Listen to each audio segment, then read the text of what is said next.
Now the next thing is flooding. Towns along the Mississippi River starting to be concerned about that potential.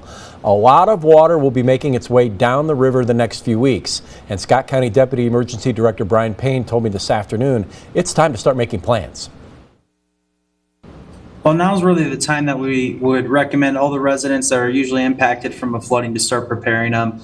You know, we're a few weeks out. The timeline may be increasing or getting shorter a little bit for us due to the warmer weather going to the north. So that snow melt up north may be melting quicker or a little bit sooner than was initially anticipated. So it's important for them to start preparing now and planning and being ready to go if their home or business or anything is impacted by the flood.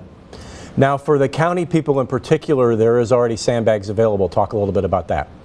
Yeah, so typically what we do, a lot of the communities provide sand and sandbags for a lot of the, residents or businesses and those that are impacted.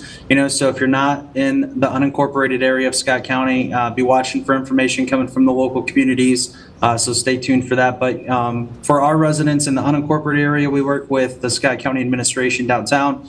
And we put some sand and sandbags out this morning for those residents so they can go and fill up some bags and prepare and hopefully have what they need to be ready to go. So if the river does crest the way it could, they're home and everything's protected. I'm sure that there are some people now that are having memories of 2019 and maybe a little bit of anxiety from the memories of 2019. So are we looking at something similar to that potentially?